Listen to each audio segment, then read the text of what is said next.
Athena Strand was more than just a name. She was the light in her family's life. Born and raised in the peaceful town of Paradise, Texas, she was a bright, curious, and spirited 7-year-old girl with a magnetic personality. Her laughter filled the house, her energy was infectious, and her love for her family was boundless. Athena had a special way of making those around her feel valued, from her parents to her stepmother, to her younger sister, who looked up to her with admiration. She had an adventurous spirit, often exploring the fields around her home, finding joy in the simplest of things, like catching fireflies or painting pictures with her little sister. Her father described her as someone who could light up any room she walked into, a sentiment echoed by all who knew her.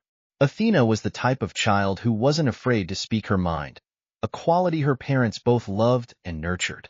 Athena lived in a shared custody arrangement between her biological mother and her father, who had remarried. It was a situation that many families face, but it worked for them. She was loved in both households, and despite the complexities, her family made sure she felt secure and cherished wherever she was. The small community of Paradise, Texas, with its tight-knit population, served as a comforting backdrop to Athena's childhood. In this quiet town, neighbors knew one another by name, and people looked out for each other's children. It was a place where safety felt almost guaranteed, a feeling that made what happened to Athena all the more shocking. On that particular day, everything started as normal. Athena was at her father's home, where she lived with her stepmother and younger sister. It seemed like any other day in their household, until it wasn't. This young girl, so full of life, could not have known that her story would soon take a devastating turn. By the end of the night, the Strand family's world would be turned upside down, and Paradise, Texas, would never feel the same again. It was November 30th, 2022, a day that began like any other in the Strand household. Athena was staying at her father's home in Paradise, Texas.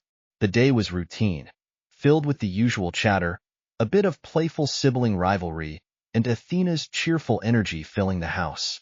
She had spent most of her afternoon in her room, a space where she felt safe and creative. At around 4:15 p.m., Athena and her stepmother had a brief disagreement, something minor that could happen in any household. The exchange ended with Athena heading to her room to cool off.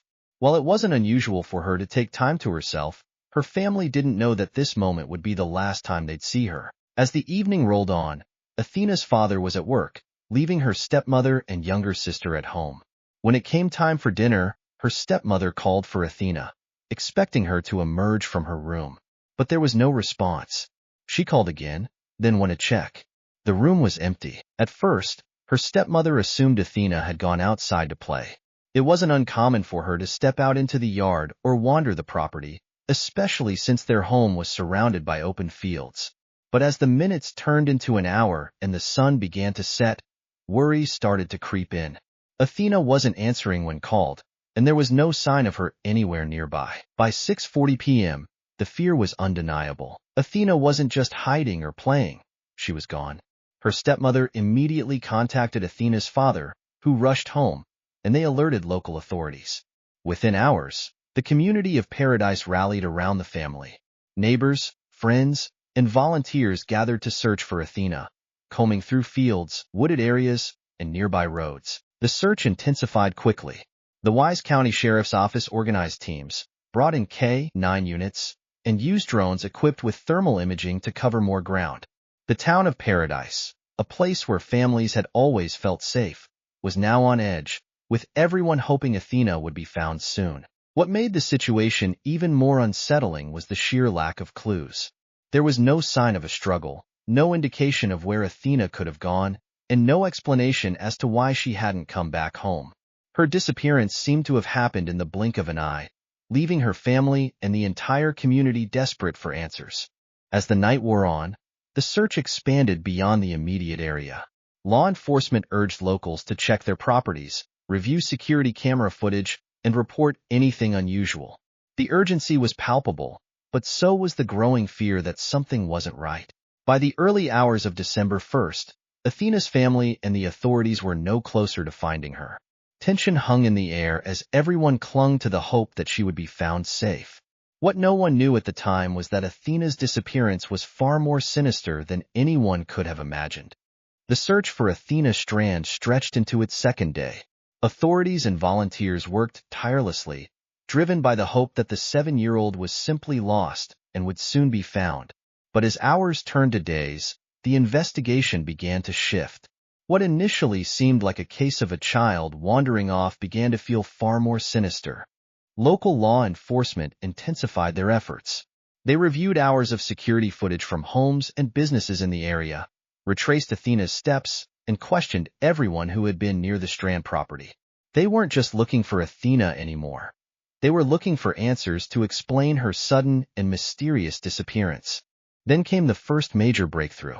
During their investigation, deputies learned that a Fedex delivery driver had been at the Strand home on the evening Athena vanished.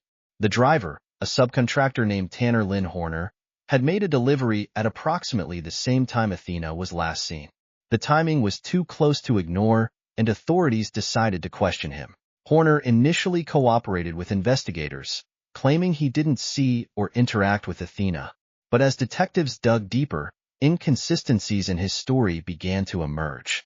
They pressed him for more details, and it wasn't long before Horner's demeanor changed. What started as routine questioning escalated into a chilling confession. Horner admitted to abducting Athena.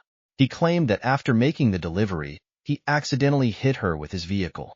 Fearing the consequences, he panicked and made the unthinkable decision to take her away from the scene instead of seeking help. Authorities were horrified as the details of Horner's confession unfolded. He admitted to killing Athena shortly after abducting her, fearing she would tell someone about the accident. Upon approaching Athena, after he had hit her with his FedEx truck, he noticed that she was conscious and she had not sustained any injuries. She even spoke to him, telling him that her name was Athena and that she was going to tell her dad about what just happened. Tanner Horner claimed he became scared if she told anyone about what happened because he didn't want to face any legal troubles. So he took her into his truck. According to Tanner, first he tried to break her neck, but that didn't work. So he decided to strangle her. This was a very chilling confession. His actions were not only calculated, but also unimaginably cruel. Horner led investigators to a remote location where he had hidden Athena's body. The discovery of Athena's remains on December 2nd shattered the hopes of her family and the entire community. The sense of safety that Paradise, Texas, once embodied was replaced by grief and anger. Parents held their children closer, wondering how someone entrusted to deliver packages could commit such a heinous act. News of Athena's death spread quickly, and the reaction was immediate. Vigils were held across the community to honor her memory. Strangers and friends alike lit candles, left flowers, and shared stories about how this little girl, full of life and joy, had touched their hearts. The case against Tanner Horner moved swiftly. He was charged with capital murder and aggravated kidnapping, ensuring he would face the full weight of the law. While justice was on the horizon, it was little consolation to Athena's grieving family, who were left to grapple with the unimaginable loss of their beloved daughter. As the investigation transitioned into a legal battle, the community of Paradise remained united, determined to support Athena's family and demand accountability for the senseless crime. The arrest of Tanner Horner brought some semblance of closure to the mystery surrounding Athena Strand's disappearance, but it also opened the door to a painful and protracted legal battle. As the news of his confession and arrest became public, emotions in the small town of Paradise ran high. Shock turned to anger as residents grappled with the enormity of the crime. Horner faced charges of capital murder and aggravated kidnapping. Prosecutors announced that they would seek the death penalty, reflecting the community's demand for justice. The legal proceedings promised to be long and emotionally draining, but Athena's family vowed to attend every hearing, determined to see the man who took their daughter held accountable. Meanwhile, the community rallied around Athena's grieving family. Vigils continued to be held, and donations poured in to cover funeral expenses and provide support for the Strands. People from all over Texas and beyond sent messages of condolence, sharing stories of how the tragedy had affected them. Athena's story had become a symbol of innocence lost and the urgent need to protect the most vulnerable among us. As the trial date approached, new details about Horner's background came to light. Investigators discovered that Horner had no significant criminal history, raising questions about how someone seemingly ordinary could commit such a monstrous act. The Fedex Corporation also faced scrutiny, with many questioning the vetting process for delivery drivers. Parents expressed concerns about the safety of allowing strangers access to their homes, even briefly. The prosecution meticulously built its case against Horner, presenting evidence that included his confession, security footage placing him at the scene, and forensic findings linking him to Athena's abduction. Every detail painted a picture of a crime that was both senseless and deliberate. The defense, meanwhile, attempted to argue that Horner's actions were the result of panic and poor judgment rather than premeditation. Outside the courtroom, Athena's family channeled their grief into advocacy. They worked to raise awareness about child safety and called for stricter background checks for individuals working in positions of trust. Their goal was to ensure that no other family would endure the heartache they were experiencing. As the trial began, the tension in Paradise was palpable.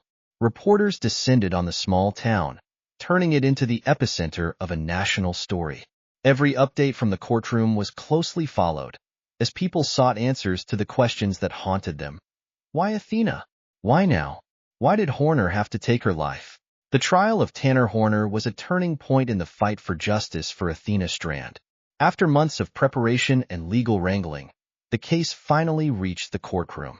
Tensions were high as Athena's family, friends, and community members filled the gallery, determined to see the man who had stolen their beloved daughter held accountable.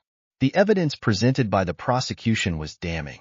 Horner's confession to the crime was a pivotal piece of the case. When the verdict was announced, guilty of capital murder, the courtroom erupted in an emotional wave. Athena's family embraced, tears streaming down their faces, as they felt the weight of justice being served. Horner was sentenced to death, a decision that many in the community felt was the only fitting punishment for such a heinous crime. For Athena's loved ones, it wasn't closure, but it was a step toward healing. While the legal battle concluded, the fight for Athena's legacy had just begun. Her family turned their focus to advocacy, channeling their grief into action. They worked tirelessly to raise awareness about child safety, calling for reforms in hiring practices for jobs involving access to homes and children. Their efforts gained national attention, prompting discussions about how to better protect vulnerable individuals from similar tragedies. Athena's story also inspired acts of kindness and community solidarity. Schools, churches, and local organizations created programs to honor her memory, emphasizing the importance of vigilance and care for others. Vigils were held annually, reminding everyone of the little girl who had touched so many lives. For Athena's parents, the journey toward healing was deeply personal. They faced the daunting task of rebuilding their lives while carrying the weight of their loss. Yet, they found strength in the love and support of their community and the knowledge that Athena's legacy was making a difference. As the years passed, Athena's story became a symbol of resilience and the power of collective action.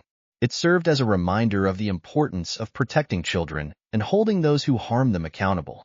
Though her life was tragically cut short, Athena Strand's impact reached far beyond her years, leaving a lasting imprint on the hearts of all who heard her story. And so, while Paradise, Texas, would never forget the pain of losing Athena, it also stood as a testament to the strength of a community united in love, justice, and the determination to ensure that her memory would never fade. Hit the subscribe button and turn on notifications to be notified as we add new videos daily. See you in the next video. Thanks for watching.